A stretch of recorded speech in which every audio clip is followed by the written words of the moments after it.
There can be no possibility for mortal sin if there's no real freedom to act.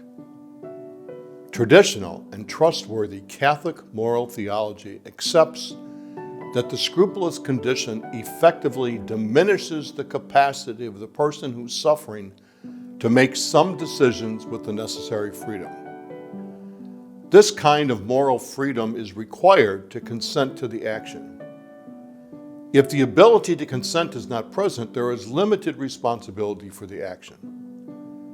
This is particularly important when one is considering mortal sin. Catholic moral theology accepts 6 distinct conditions or hindrances that limit freedom to consent. These 6 conditions include fear, ignorance, passion, habit, violence, and mental illness. OCD, scrupulosity, is an example of mental illness, a disorder that limits the ability to make a free decision in the specific areas of life that are affected by the scrupulous condition. It's necessary to point out that this diminished capacity does not apply to all areas of life. It's not a golden ticket to escape responsibility, but certainly the areas of decision-making that are impacted by the scrupulous condition. For most people who suffer with scrupulosity, these areas are easily defined and recognized, while other areas of decision-making seemingly are not affected by the condition. Whenever the capacity to make a full, free, moral choice is diminished, there is another feeling that often accompanies the scrupulous condition. If recognized and acted upon, it is in fact an indication of the condition at work and becomes a useful tool for the management of the disorder. That feeling is the feeling of impending catastrophic consequences that will most certainly occur. Scrupulous people seemingly believe that they seldom commit venial sins. The scrupulous condition falsely identifies the action as a mortal sin, or if not a mortal sin, something perhaps even worse, sacrilegious or blasphemous. The end result of this misperception and identification of moral responsibility is challenging. In effect, one capacity is diminished by the disorder and another capacity is increased. Freedom is diminished. Fear is increased. In truth, this is an unequal exchange. There is no benefit to the exchange, except for the disorder of scrupulosity.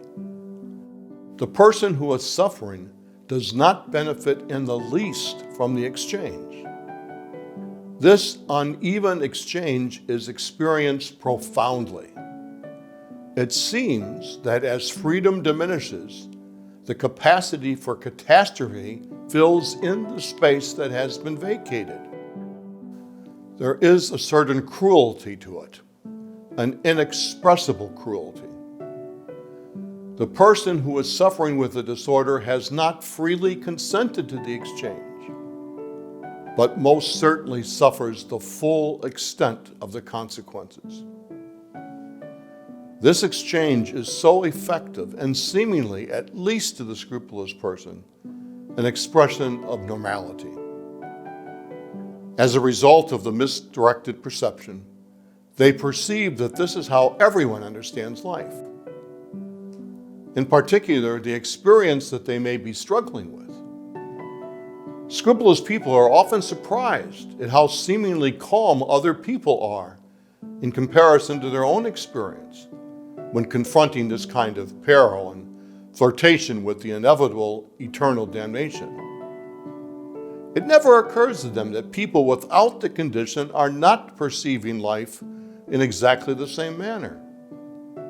Their deeply felt experience and perception is patently false.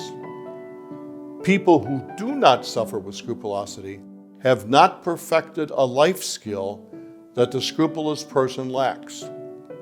There is no peril. There is no impending catastrophe. It is the scrupulous condition at work. As I earlier referenced, to the practiced eye, this exchange can be useful. When the feeling of impending doom and gloom is experienced, there is an opportunity in the struggle to manage the disorder, to use the misdirected feelings that are experienced as a result of the disorder, not to make a judgment of serious sin, but rather to make the identification of the harmful, scrupulous condition at work. In other words, the feeling of perceived increased catastrophe can be understood and claimed as a warning sign that something is out of whack. It can become a clear indication of the disorder manifesting itself. And when understood, it can be effectively used to resist the compulsion and to tame the obsessive thoughts that are present. In a sense, the feeling of increased catastrophe is the Achilles heel of the scrupulous condition, the exposed underbelly of the disorder. The feeling is completely out of context and inappropriate to whatever the action might be.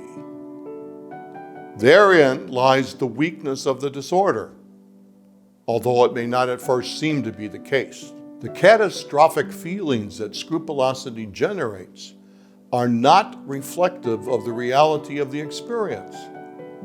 Life is simply not that perilous or that frightful.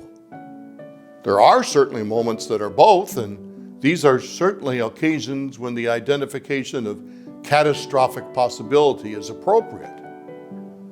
But it's most certainly not an everyday experience in the normal living of human life. That is not to say that it cannot be the normal experience.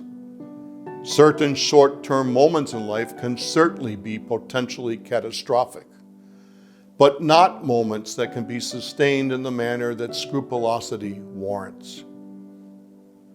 There is only one central catastrophe that's really at work in the scrupulous condition.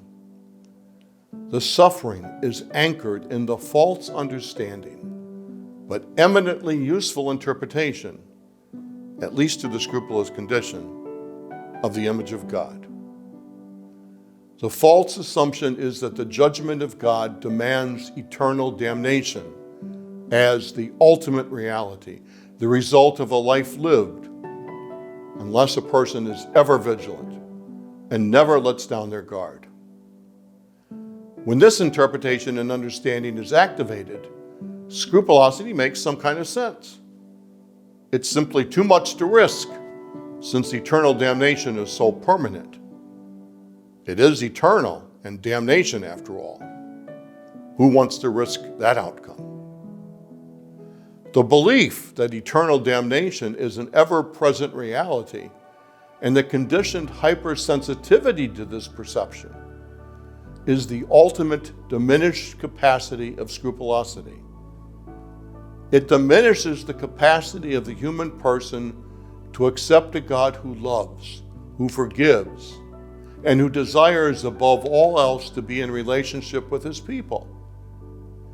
It effectively reduces God to a bully, probing with delight to discover every potential weakness, falsely presenting and offering gifts such as human sexuality, creative imagination, even feelings, not as gifts that help and build up the human spirit, but rather as traps to catch the unaware human person in the web of eternal punishment.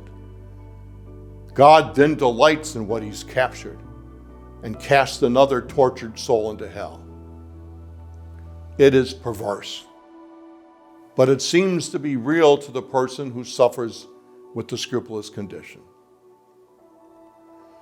Unfortunately, a misreading of the scriptures, and certainly a misunderstanding of what the church teaches about God, sin, heaven, and hell, is at the root of this misconception and seems to be in support of this perception. Visions of saints who are caught up in ecstasy and who record their visions as truth, as an eyewitness account to the torments of hell, can be offered as proof. The talking heads of social media who are trying to score theological points without any reference to the human casualties that their skirmishes affect can also stand in witness to the effectiveness of this terrible vision. Despite all of this, the perception of God as a bully, trying to catch people in their humanness and use the creation and the humanness that he created as a condemnation against them, is not truthful. Nothing could conflict more with the life and ministry of Jesus than this kind of warped perception.